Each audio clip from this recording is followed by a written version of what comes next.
Christ clean me up. I ain't got a stain and I'm feeling brand new. Yeah, yeah, yeah, yeah, yeah, yeah. Christ clean me up.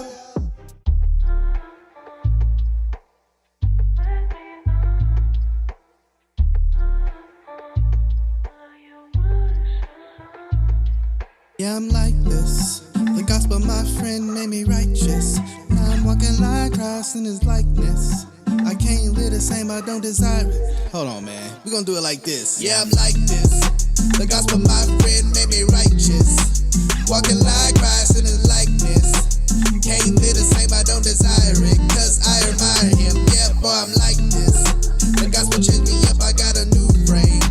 Can't live the same, I got a new brain. New eyes, new heart, can't do the same. Yeah, got a new name. Yeah, boy, I'm like this. Righteous all because of Christ did. Being conformed to his likeness, new man's priceless.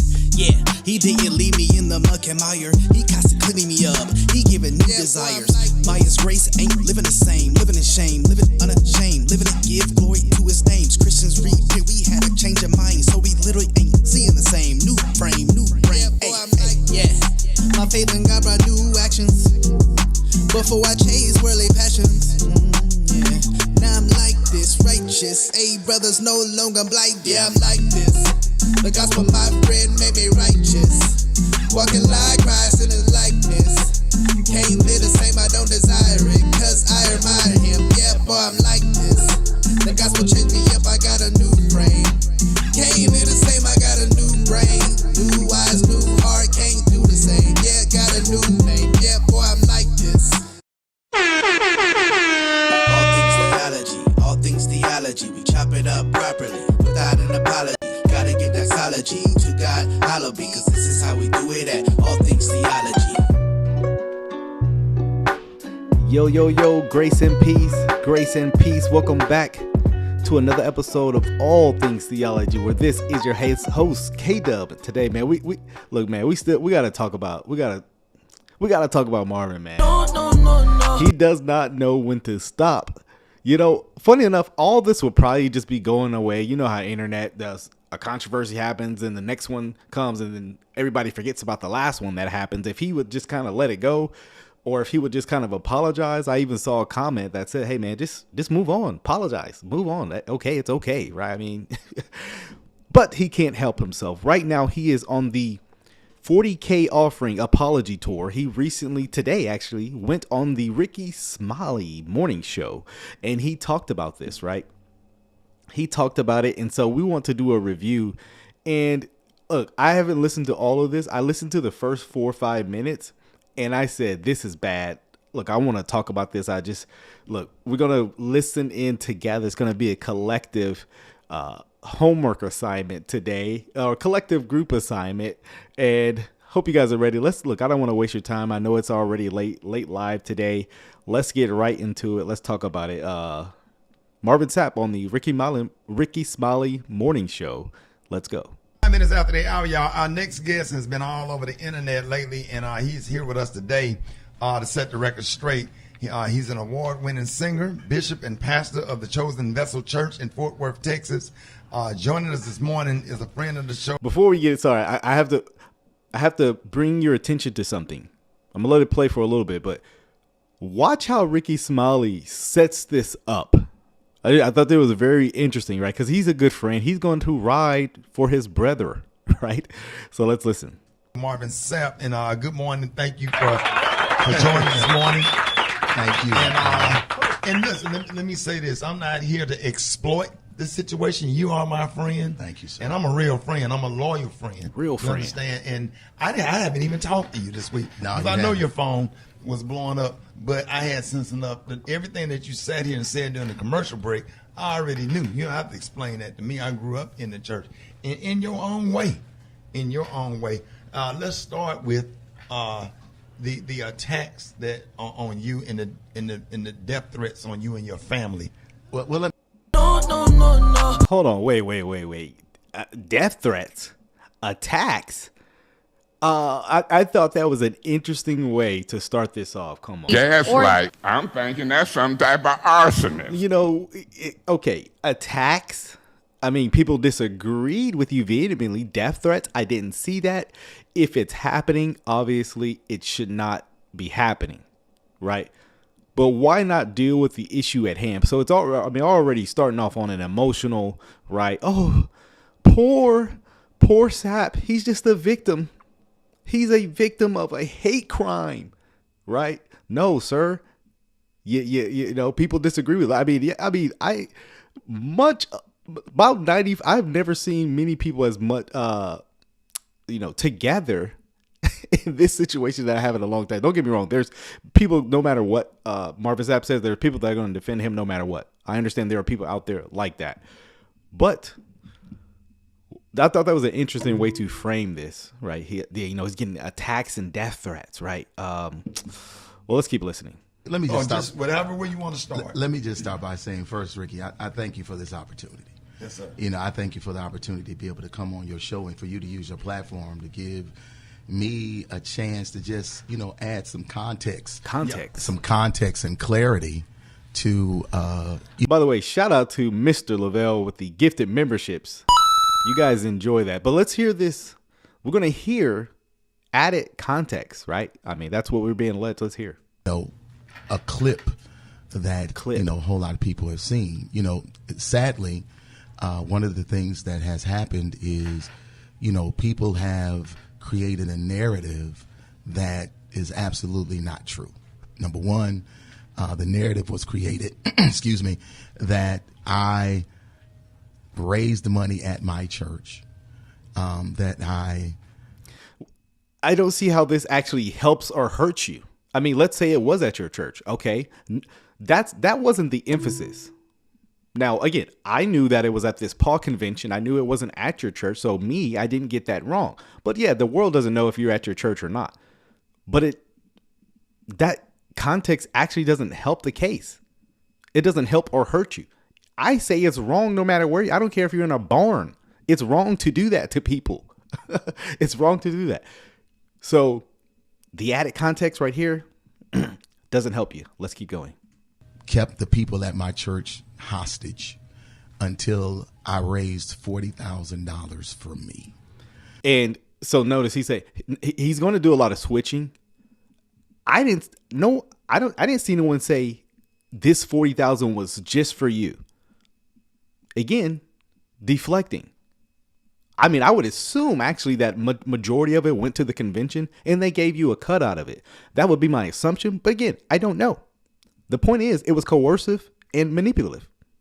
So again, what you're going to see a lot in this first few minutes that I did watch, you're going to see a lot of deflecting, changing actually what the issue actually is. But let's keep listening. That's the narrative that has been shared. The narrative. That I locked folks up in my church. That, I made them give $40,000 and I wouldn't allow them to leave until they gave it to me. And well, you literally told them, I mean, you shut the doors, preventing them to leave, because the whole issue is going to be about this locking them up, right?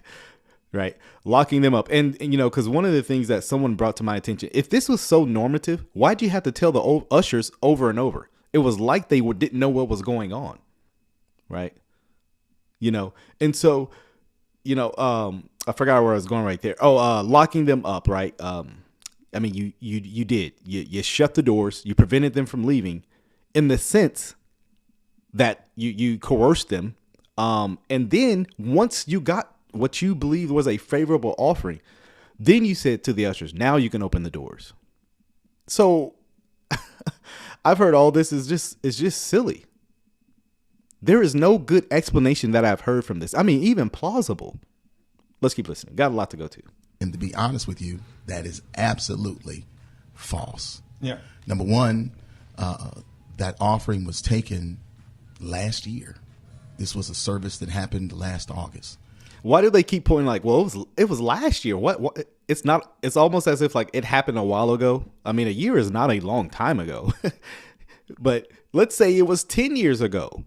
I don't care. It still would be wrong.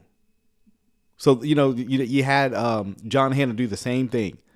It was 2 years ago. They digging up on you. Number two, it didn't happen at my local church. It actually happened at a national organization's international meeting. Irrelevant. Churches from all over the country, all over the world came together for the purpose of celebrating the Lord and Savior Jesus Christ. People took issue with me saying, shut the doors. Understand, I never said lock the doors. Yeah. And to me, there is actually no distinction really between shutting the doors, because by you telling them shut the doors, you're telling them, you insinuating they're not to leave right now. They're supposed to stay where they're sitting. So lock, shut, it's semantics. It's like arguing gun versus pistol. It really doesn't matter. It has the same effect, right? That's the point. So yeah. It says shut the doors. Shutting doors mean that people still have the ability to go in and out. Wait a second. That statement contradicts what the Paul Convention said, that the whole reason why you shut the doors is so people wouldn't leave for security reasons. So can they leave or not? Which is it? Because if I'm to believe you, then I have to not believe the Paul Convention presiding president. You know, see, it doesn't make really sense. An issue with my tone. And I can honestly say, you know, looking at the video, maybe I was a little more assertive than I should have been. And I can apologize for that. You know, I can apologize for that. But three things I need to make sure the people understood. So he only is apologizing for how assertive he was in it. The urgency. But here's his explanation. Let's listen. One, the $40,000, if it was $40,000 that was raised, was never given to me. Let me actually correct Marvin Sapp. Maybe because it was 8-9 months ago, he has quite a bit of amnesia, which I understand. I mean, 9 months, right?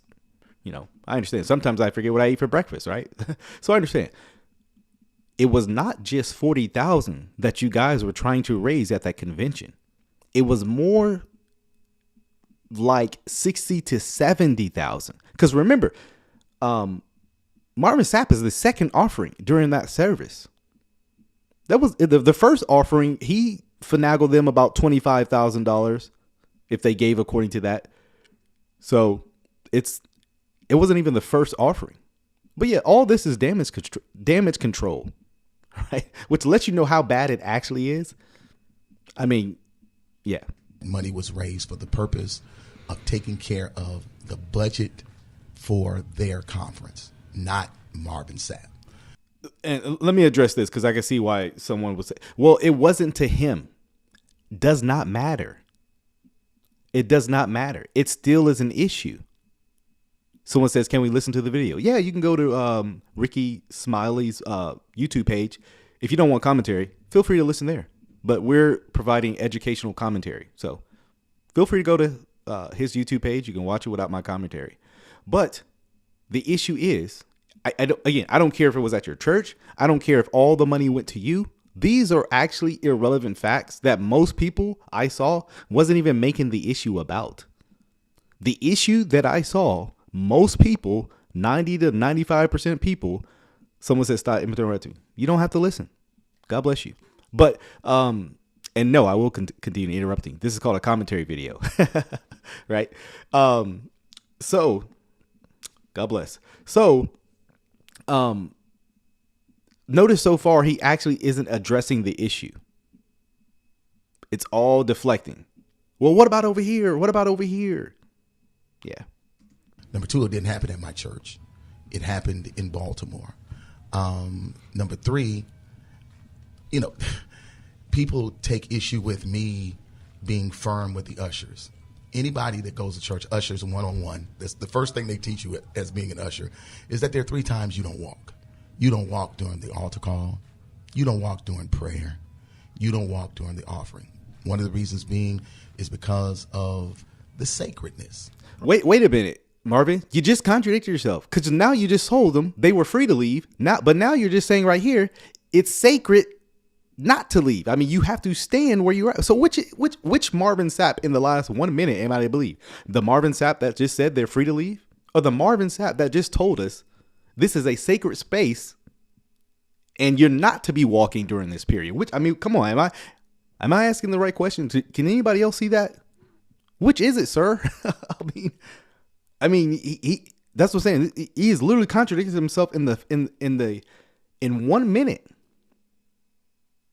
Yeah, I feel like Dr. Seuss. I do not care if I do not want green eggs and ham in a house. I do not want it in a blouse, right? I don't care where you were. I don't care any of that. Yeah, I mean, you have the Lord telling you, right? What did the other gentleman say? If you want closure, you're going to give $20 or $500. I mean, both of these offerings were a mess. So, excuse me. I mean, and let me just say this. Who says it's a sacred time where you can't walk? Right? Who says that? Hello? I mean, by what biblical principle are you saying they can't literally get up and walk out? And then said he wasn't holding them hostage. By your own statement, sir, yes, you are. You're literally dry snitching on yourself in 4K. Rickey Smiley got nice cameras, not 1080p, 4K, right? Of the moment. But it's also about security. As a pastor, we understand and we know that churches are being robbed at gunpoint. It's happening. They being robbed without gunpoint too, sir. No. And this is the whole, and let me say this. You mean to tell me people doing those, God bless those churches where there have been these things that's actually happened to. You mean to tell me they only come in when it's offering time? If this is the case, why not lock the doors during the whole service? Hello? If you are so concerned about the safety of the people, why not lock the doors the whole service? And wait a second. I just thought of something. Why not shut the doors, right? Because he says it wasn't locked. It was shut. But does a shut door actually prevent a robber? Does it prevent them from coming in? It only actually helps if you lock the door. So, I mean, none of this makes any sense. Yeah, he's gaslighting us. Gaslight. I'm thinking that's some type of arsonist. He think we dumb. And what them old ladies gonna do with the white gloves? Hello? What they gonna do with the white gloves? Who they gonna stop if there's somebody coming there with a gun? What they gonna do? I mean, none of this makes any sense. I'm just asking, I believe, you guys fact check me. I'm just asking logical questions. He gonna have the mime stop him. You can't go nowhere. They go pew pew, right? I mean, you done, sir. Sure. All over the country. This is not something I'm making up. This is factual. So if you got 5,000 people in the room, you want the doors closed. You don't want the doors locked. I couldn't get them locked anyway. It's a convention center. But the doors needed to be closed, and there was a lot of pandemonium stuff that was going on out there. But I wanted to share that first. But that ain't even the reason why I'm here. Here's the reason why I'm here. The reason why I'm here is because what has happened is people have taken clickbait and made something out of it that it isn't. No. We have made something out of it that what we saw. We saw it, bro. You ever saw someone get like something crazy happen to you? Like you saw it. Like there's no question. Like no added context would actually change the situation. And then the next day they tell you, "Oh, you didn't see that. You don't understand." This is giving, man caught in the bed right by his wife, and he's like, "Let me explain." No, there's no explaining that's actually going to contextualize this situation. And by the way, I actually played your full 9-minute begging session of the offering. You guys beg for half your sermon. You already begged before that, but I took all the 9 minutes that you transitioned right into the offering until you got done talking about you about to go eat fruit in your hotel room. Sir, that is not they always want to talk about how, you're just taking it out of context. No, nothing he said has actually provided any context that would make this better. You know what I'm saying? Let's keep playing. And because of that, my church has been getting phone calls. People have called my church and cussed me out.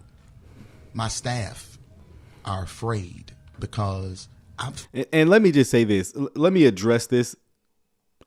If you're doing that, you're sinning too.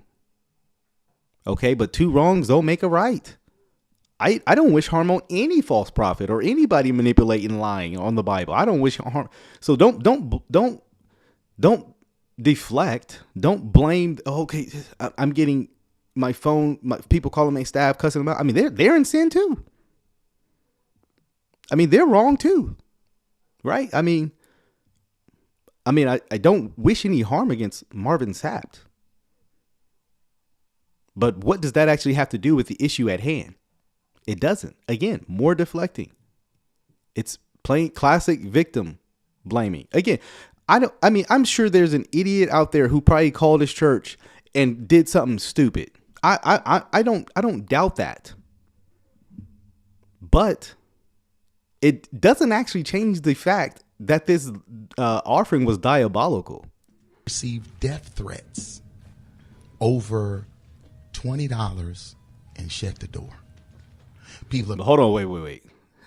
He's trying to minimize what actually happened. This is crazy.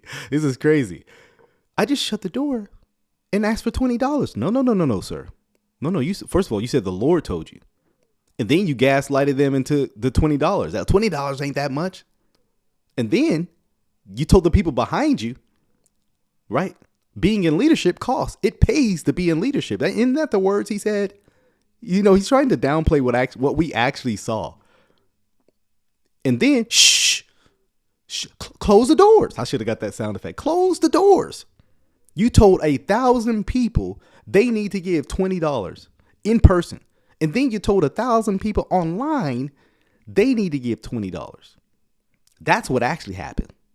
But I mean, you see somebody just like tell you something that like it didn't happen the way they went that they claiming. Like, bro, you that's all I'm saying, bro. You think we dumb. You have to think we're stupid. I mean, I have no other way to describe what I'm actually seeing here. No, because let me say this. Very few people are going to issue death threats over just $20 and you said, close the door. Right. Yes. Maria, sorry if I mispronounce your name. He did say that. Once he got done finagling, gaslighting, getting what he wanted, he says, okay, open the doors and we're leaving together. Implying you couldn't leave before that. Right? Yeah, I need to see people moving.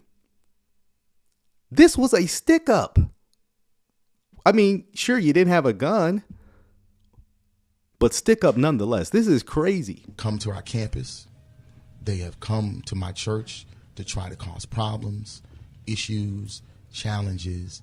And again, my children, I don't look at comments. We was talking about this. You know, I don't read comments. When you got millions of followers, you ain't got time to be reading all the comments. You just don't have it. Right.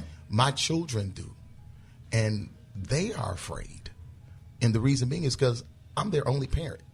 I'm a widower. You know, they're afraid. Hey, but Marvin Sapp, you just told us all you guys have to do for safety protocols is close the doors. Right? And hold on.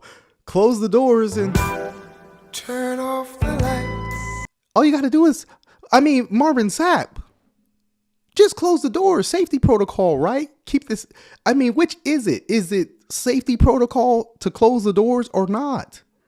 Look, I don't claim to be the most logical person in the world, but I do think I asked some fair logical questions. And I think you guys are thinking some of the same things I'm thinking. And we're saying all you did that day was... We have been hoodwinked, bamboozled, led astray, run amok, and flat out deceived. Yeah, the memes have been crazy on Facebook. They have been wild. I saw this one meme. They said, I got in my car and was listening to Marvin Sapp on Pandora and my car's locked. I said, boy, if you don't... You got to stop doing that. You got to stop doing that. That's crazy funny. That is crazy funny. Yeah, Capital One. There's been some crazy memes. But I haven't seen anybody wishing death on Marvin Sapp. Again. For my safety. So now we've had to update and increase security and all the things I've never had to do before. Close the doors. Because of the vitriol and the anger that people have shown, the things that they've said. in my thread and stuff, and all of this is because of a misunderstanding. No. This is frustrating me, sir. I am having a very bad day. I am in no mood. Today is one of the worst days that I've had in a long time. I'm not in the mood to play with anybody. It was all a misunderstanding. That's all it is. Pay no attention to the man behind the screen. This is just a dream. All it is a misunderstanding. Oh, I'm glad you said that, Sapp. We're cutting the live out. We're going. Everybody's going. No, we're not. There's a misunderstanding, guys. Do you feel insulted right now? I do. And I'm not blaming people. Let me be Reacting to their nastiness. You nasty. Yes, you are. He literally blamed them. Say, hold on. I'm not blaming them. Yes, you are. You are blaming them. You said it's a misunderstanding. You're not claiming you misunderstood. You're saying we misunderstood. Yeah, Rickey Smiley, his interview has been going on for about 5-6 minutes now, and Rickey Smiley ain't said a word except, this is my good friend. Oh, all right. clear. I'm not blaming anybody because of their misunderstanding.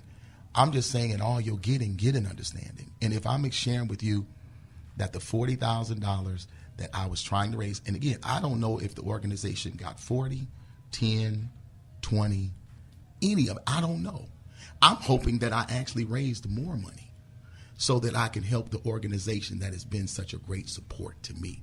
These people. And again, let's be clear. Not a dime of that money. Not a dime of that money came to me. Not a dime of it. And where did your money come from? And again, I don't care if you got 2 nickels. Wait, where's my clip here? Hey, where is it at? I know, because I don't care if you ain't got but 2 nickels. I don't care how much you got of it. That was not the contention that Marvin Sapp raised $40K for himself. I didn't say that. I don't know any other people who said that. The issue at hand was this stick up. Yeah, did he get paid for he got paid for the event. What he's trying to say is I didn't get paid from the 40K. I grant you that. Irrelevant, but I grant you that. Any other irrelevant facts you want to bring up? You also were wearing a sweaty purple shirt. Don't bring it up because it ain't got nothing to do with what we're talking about here. I've been blessed. I've been extremely blessed. I've sold millions of records. Millions. I'm a songwriter. How much have you gotten paid from? And we on the radio live, right? How much have you gotten paid from your church? I'm just saying. Okay, so tell me Rickey, what you said during the commercial. Tell you, what people don't know is that I pastored 16 years in the city of Grand Rapids, Michigan. I founded my church. I pastored 16 years. We had a great church. Still have a great church there. 16 years of pastoring. I never got paid a dime. That's a fact. 16 years. You can call the church. You can ask them. I pastored the Lighthouse for Life Center Church in Grand Rapids, Michigan for free for 16 years. 9 years of those 16 years, I gave a minimum of $30,000 a month to my church. Wow. Guys, this is frustrating me because it is irrelevant. Okay, Marvin Sapp, you gave all you had. You gave all you had. It still has nothing to do with what everybody's objecting to. Doesn't it sound like the rich young ruler? Or no. Right? I fed. Right? Oh no, not the rich young ruler. Right? The tax collector. Right? Publican. Right? I've done all these good things. Right? I've done all these good things, and yeah, I fed the homeless. I mean, I let people stay with me who didn't have a dime to their name. I mean, you're just saying all these good things you've done. Nobody's objecting to that. I mean, I haven't seen it. Yeah, I mean, the way this guy talking, he wasn't making no money. I mean, okay, let's say you were just living off of your royalties because of the millions of records you sold. Okay, so what? I don't recall anybody bringing that up.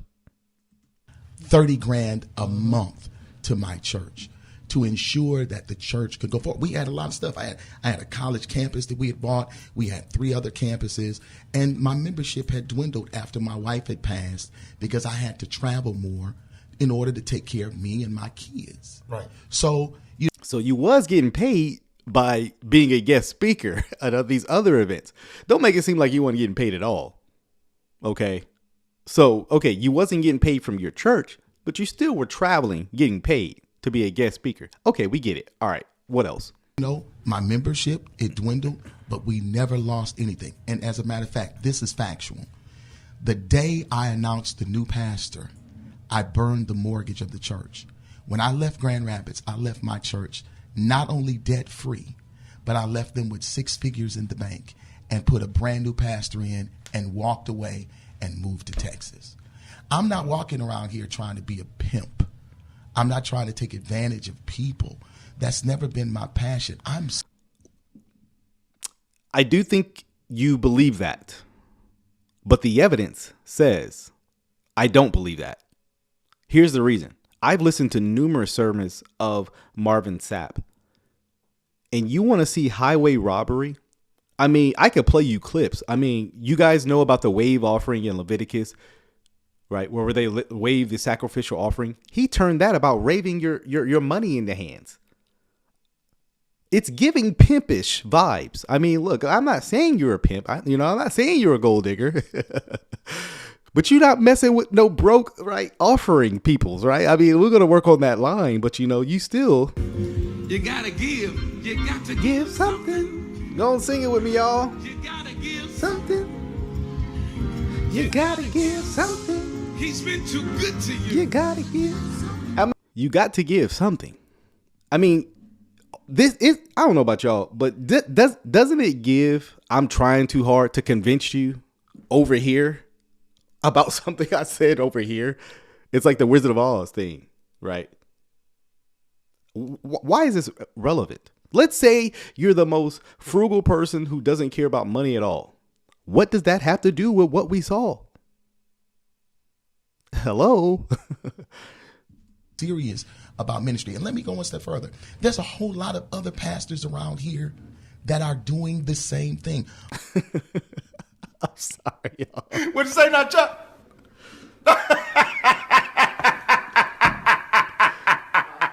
You got that right. This is what we say to them too. I got bread in my pocket. Bread in my pocket. I got bread in my pocket. I got bread in my pocket. I got bread in my pocket. Your members more money. Your members more money. Your members more money. Your members more money. More members, more money, more money, more members. Yes, there are a lot of people who do exactly what you do. I mean, this is literally largely in why this channel exists, to expose them as well. Because as they say, birds of a feather.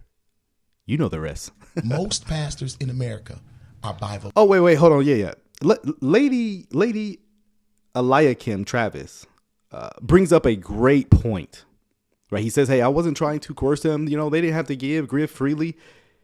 Let me quote something she said. How could this slip my mind? Thank you for the reminder. Thank you for the reminder. She says, he said they were obligated to give because of the word that he preached. That's exactly what he said. That's exactly what he said. So he can miss me with all the, I just asked for $20. I'm a humble servant of the Lord with, I repent and, right? I mean, he just wearing a wool coat. He's so humble. You can miss me with all that. All this is missing is some sad music up there, right? Yeah, it pays the costs up there, right? I mean, keep that same energy. I mean, these David Taylors, right? They bowl in their arena, but when they have to get some to address the issue, it's a little different. I wish I could cross-examine Marvin Sapp. By the way, he lives in Texas. Hey, maybe we can do something, Marvin. I would love to ask you, hey, very respectfully, I ain't going to hurt nobody. Very respectfully, I have some questions to have. You know, I'm coming with the note cards. I'm coming with the note cards. I'm coming with my legs crossed. I'm coming. I'm coming with some questions. Right?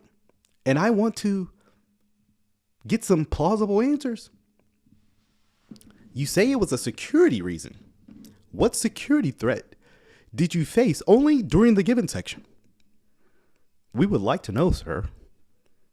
And that's going to be my voice. I would bring, you know what? I would actually bring out Carl Cajun for this. You guys, hold on one second. Carl Cajun wants to make an appearance for this. Hold on a second.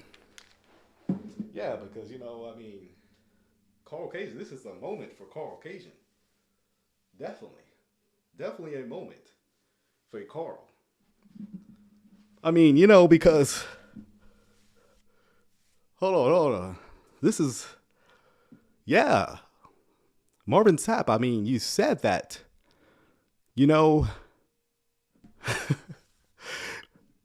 Carl Cajun here, Marvin, nice to meet you. But this is a time that I would have to ask you about this $40,000 offering. We would like some answers here. This is Carl Cajun, by the way, hi, you betcha, pal. But we're going to bring it back to K-Dub, right? We got to bring it back. So Carl has some questions. I think that would be a great interview. You guys let me know. Put a 1 in the chat if you want Carl to talk to Marvin Sapp. We want to see it.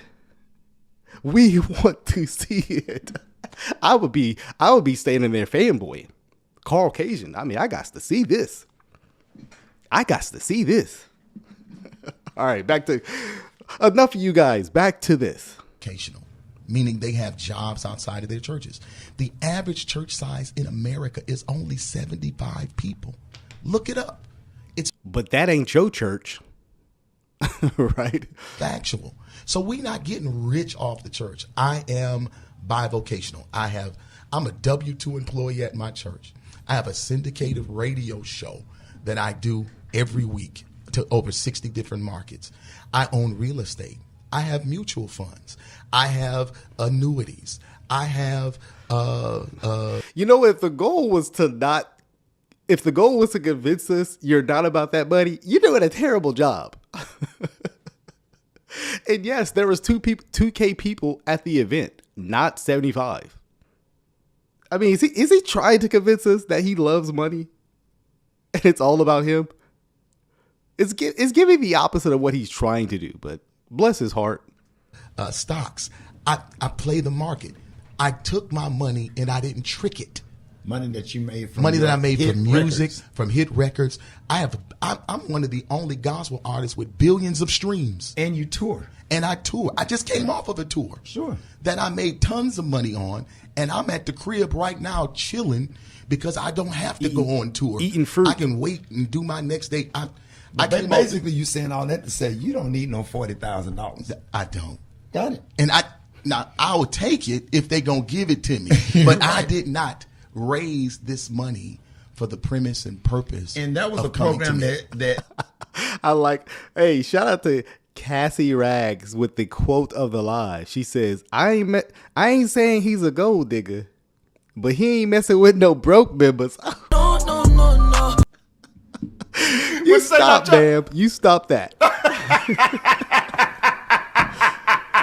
You stop that. But this, it's giving greedy. Well, again, all this is literally irrelevant. That helped you get to where you are. They gave me a platform. This organization is an organization I grew up in. It's a church organization I grew up in.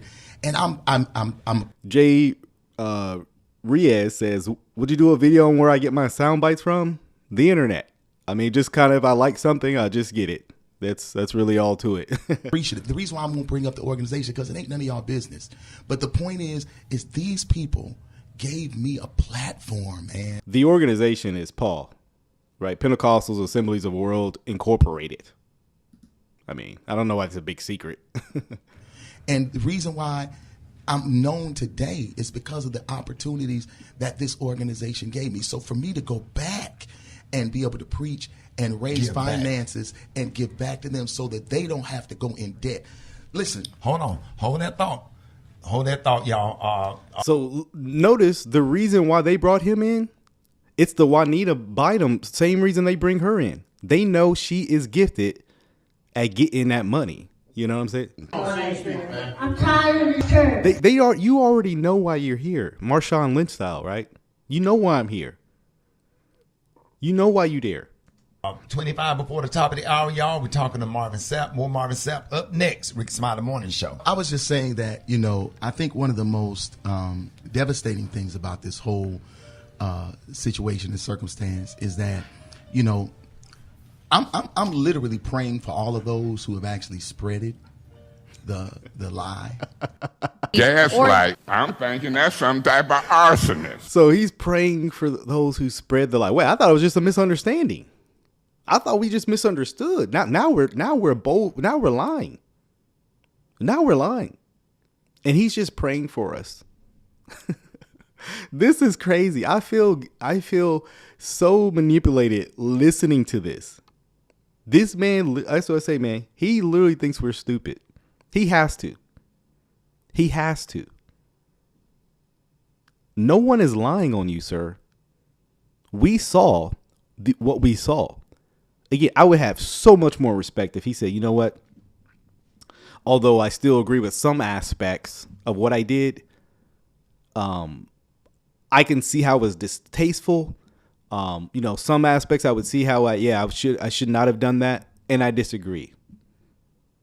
I'd be like, man, that's cool. That's cool. He apologized. Let's all move forward, right? No more video. No. But he keeps doubling down in. Why you always lying? You're the one lying. And the reason being is because I don't think people really understand that when you do things like this, the effect that it has. Like if I was a weak guy, if I was a very weak person with all of the things that people have said in my comments and stuff like that, that my members of my church have read, that my children have read, you know, people commit suicide on stuff like this. Sure. Let me say this, man. It is giving weak vibes. I'm sorry. It is giving weak vibes. Bro, you know how many people say wild stuff to me in the internet? Bro, I've dealt with Hebrew Israelites.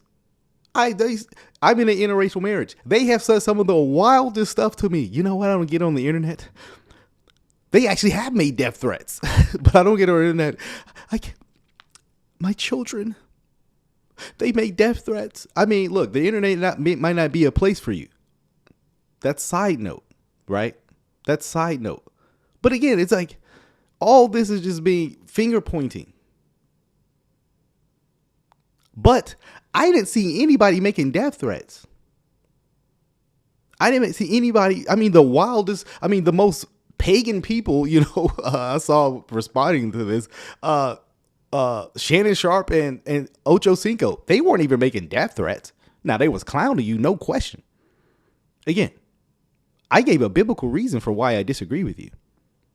And still do. But we're the liars for saying, hey, no, this is not biblical. Okay. From this type of attack. And I know for a fact that there are some individuals that really don't have a clear understanding of the systems of the church. But then I know that there are some individuals that are listening, even as I speak, that have been church hurt, you know, and that's the reason why they have a certain level of vitriol and bitterness as it pertains to the church. This particular situation for me is a church hurting situation. No, I'm not hurt over the church hurt. I don't have church hurt. I don't have this bad experience where Sister Cheryl took my money and held me in the... I don't have that experience. I saw what I saw, and it was unbiblical. Notice the psychoanalyzing. Don't psychoanalyze us, sir. We don't need it. We saw something biblical that is Christians, and we saw it as unbiblical. And even the world sees us as so unbiblical, they spoke on it. So disgusting, even they spoke on it. And the reason why I am disgusted all this is because this is what the world used to say, see, all y'all pastors, all y'all Christians just like that. First of all, no, we ain't. I've never done this. By the grace of God, I never will do it. By the grace of God, I've never been in a situation like that. I know some people do have that experience. But I'm telling you, what the preacher did was wrong. Just like I'm saying that to Marvin Sapp. So no need to psychoanalyze me about being church hurt. No, I do not have church hurt. Because I did something for the church, but I'm taking abuse because of it. And that's what church hurt is all about. And as I just want people to really understand that this is something that we shouldn't do. Make sure you do your due diligence. Make sure you check out everything first. Make sure that you examine the information with clarity and context before you begin to share it. It's sad. I was labeled as a pulpit pimp. Honestly, let me be right with Rick. Some of this stuff is funny. They got this one meme that I was laughing this morning looking at with the Teddy Pendergrass fur coat on, and it got. Hey, speaking of Teddy, Turn off the lights. Out of my face, say close the door. It's hilarious. I'm just telling you, I can laugh at that kind of stuff. Yeah. But let me go one step further. You know the best jokes are the ones that are true. The best jokes are true. And so I'm glad you could laugh about it. But that's why we're laughing. Because all these memes hit home of how true they are. Right? Oh my goodness. Everybody ain't able to handle that. And you all have to really, really be cognizant of it. You got to think about before you repost, before you... Now, he said we need to be careful sharing all the facts because, we're wrong. Has he said anything to demonstrate how everybody was wrong? He hasn't. He's only made it worse. I mean, every time he speaks, he's actually making it worse. I mean, his little apology thing on Facebook we responded to made it worse. This now is making it worse. The Paul Convention defended him, making it worse. Who else? John Hannah speaking for him made it worse. Yeah, Golden Bless. You laughing, but you hire security. Which is it, sir? I mean, come on. Is it that funny? You cried in the car, though. Slander before you go in people's comments and say vile and just vitriol stuff. Make sure you know for a fact what it is that they've done. Now, if I was had babies all over the country, if I was, stealing money, if you found out that I was... Here's the wild thing. There is a person right behind you while you were doing the offering this is true of. And that's Passion Java. No. Right. You had Passion Java right behind you. One of the worst crooks in the Christian world. He ain't no Christian. He's a false prophet himself. That's demonstrable of him. Yes, Susie. Will he ever take accountability for his actions? No. You had Passion Java right behind you, known for stealing money, and I mean by his lies. There's a reason why Passion Java is comfortable in your church. Wait a second. There's a reason why Passion Java is comfortable on the stage. Passion Java would never be allowed 350 yards from a pulpit that I would be at. Come on. Actually stealing money, I wouldn't mind being dragged. I wouldn't. Someone said, wait, doesn't Rickey Smiley have babies all over the country? You got to stop doing that. You got to stop doing that. But that's not what I done. And that's not what I did. The only thing I did was honor the leadership of our church's organization when they asked me to take up an offering.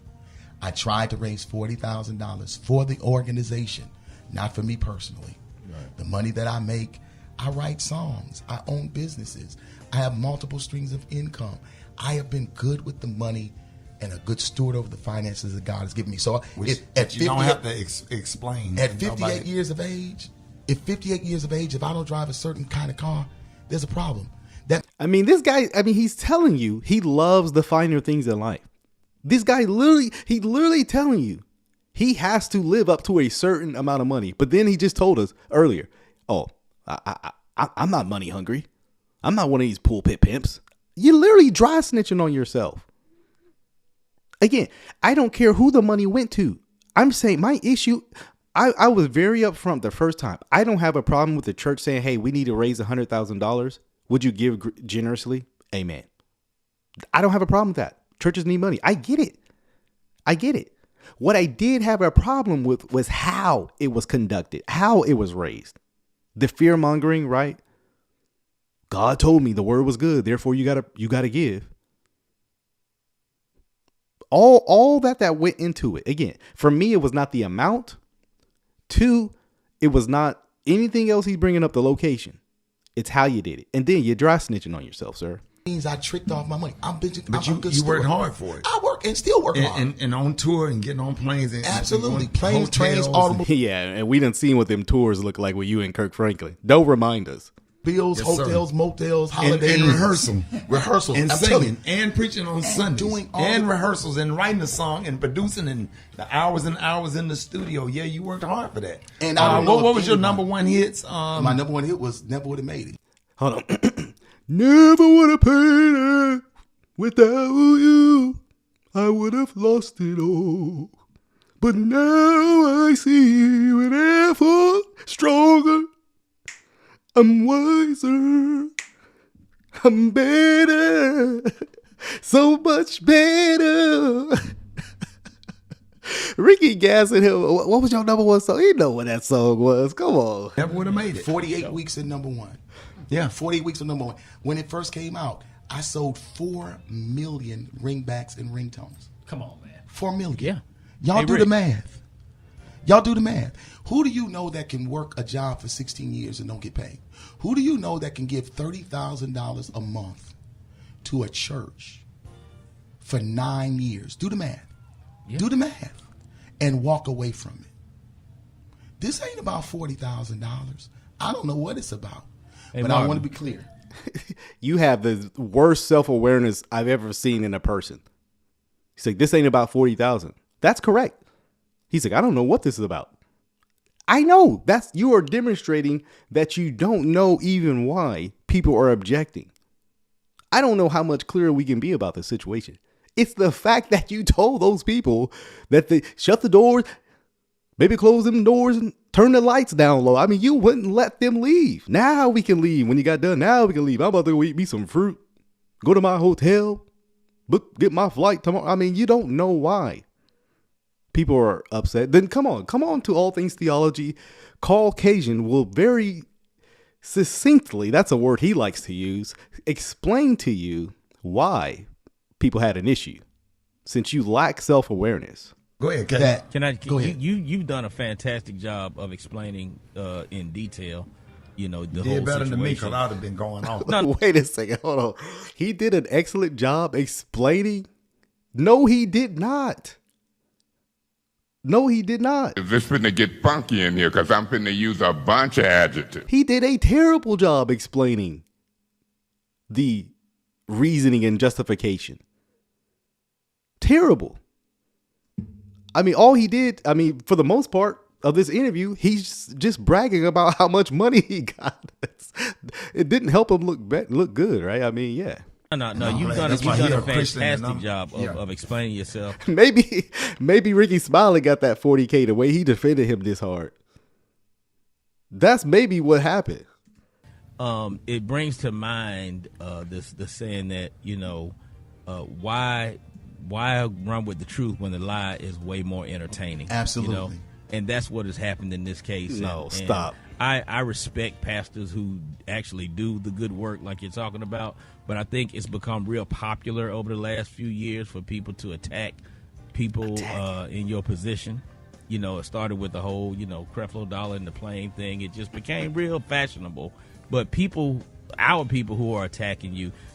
Notice the ungodly motivations they're putting on people who disagreed.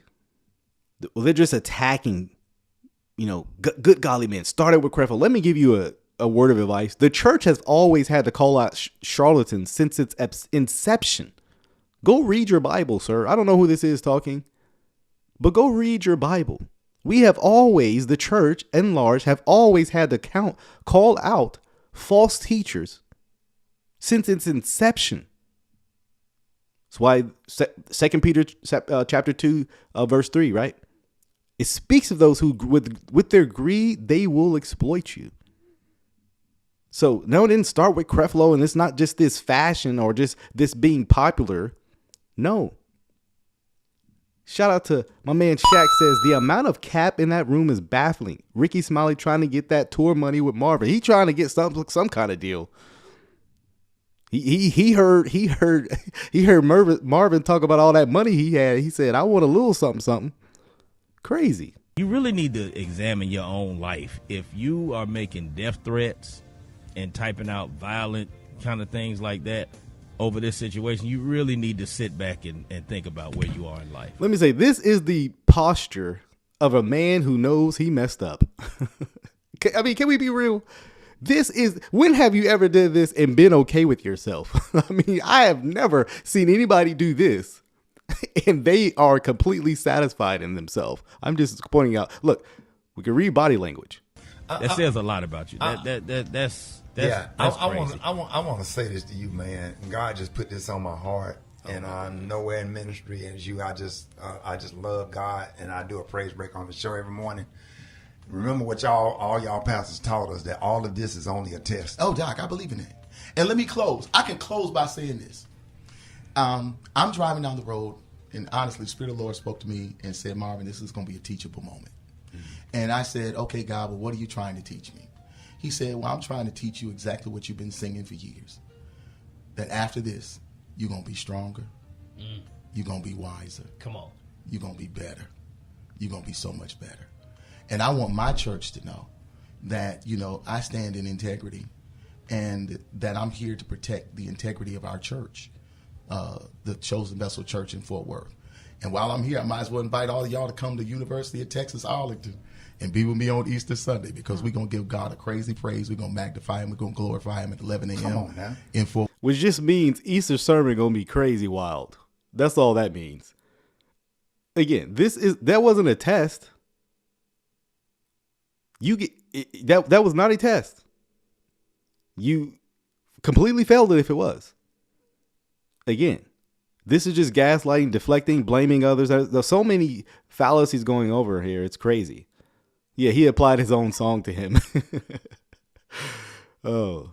In the midst of all of this, you can still find room to bring people close. To take this opportunity to use this situation to bring people closer to God. That says a lot about you. It's not about, one of the things I've learned in pastoring, and one of my members asked me this yesterday. She was like, I don't understand how you can take this and keep smiling and preaching and you. This man literally has convinced himself he's the victim of some egregious hate crime. Sir, only thing I can say to that is this. Stay off the weed. That's the only thing I can say to this. Kind of acting like it's not bothering you. And I had to tell them, I learned that sometimes God. Someone said, why do you always attack the black church? Y'all claiming him? The black church claiming Marvin? Well, y'all got other problems then. And I'm gonna keep going at it. If y'all claiming Marv. God gives you a grace for certain situations in life. And this is one of the situations that I've been graced for. So, at the end of the day, I'm not angry at anyone. I'm not upset. I understand, people, and I'm going to say this, no matter what I say, there are some people that have already made up their minds what they feel about Marvin Sapp. And they, no matter what I say, they're going to. I have no ill feelings towards the man. I grew up liking his music. I mean, I grew up a fan. I mean, I've heard your sermon, so I can't. Now, I mean, I couldn't, separate the two. But we saw the tape. We saw the tape, bro. Right? Be like, well, he said this and he did that and da-da-da-da-da. So those aren't the individuals that I'm trying to convince. The individuals that I'm speaking to are those who may find themselves in this situation. And my prayer, and I promise you, I'm closing with this. Preachers always close 4 times anyway. Getting ready to close. My prayer is that if you find yourself in this situation, that the grace that you didn't show me, that you still receive. My prayer. Miss me with the gaslight. If I did something terrible, like I would hope I'd have the humility to apologize. 1, 2, I'd have people around me that like, bro, you need to apologize. You know, this is why I recommend people who are celebrities, Christian celebrities, you want to use that term. Have people who are not impressed with you, who don't care about your singing talents. Matter of fact, they don't like your music. I have people in my life that don't listen to my show and they're not fanboys. And those are the people that love me the best because they're not impressed with me. They don't make any adjustments and just agree with me. They're not yes men. You need those kind of people in your life. But it doesn't sound like he has those people. Because it's Mr. Never Would Have Made It. Is that the mercy that I did not receive, that you receive? And I promise you, I've been praying all week long and saying, Lord, just don't let them have to go through what I went through. And the reason being is because I don't know if they possess the ability to handle it. It's crazy. No. Lord, they're not as strong as me. So let them never scam people. Because I don't know how they're going to get through if they have to go through that. My goodness. I mean, bro, just apologize. Someone said he did apologize, though. You just don't want to hear it. Where? Where did he apologize? He did not apologize. At best, he apologized for his tone. But he didn't apologize for anything. He actually called us liars and misunderstanding, all that. He didn't apologize for anything. All right, y'all. I just wanted to look at that. Wow.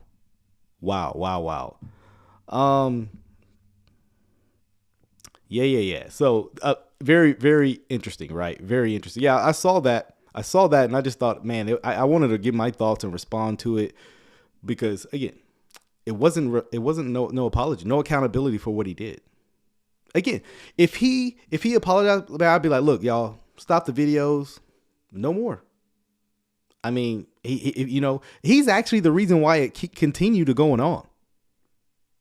I mean, if Marvin just stopped going on his apology tour or defense tour, that's what it is, his defense tour, then, I mean, honestly, people will probably forget about this in a week. I mean, we got short-term memory, right? Or we forget things that are very near, right?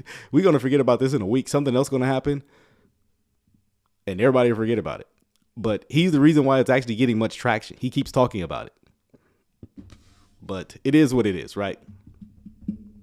Maybe I'll look at his Easter sermon. So yeah.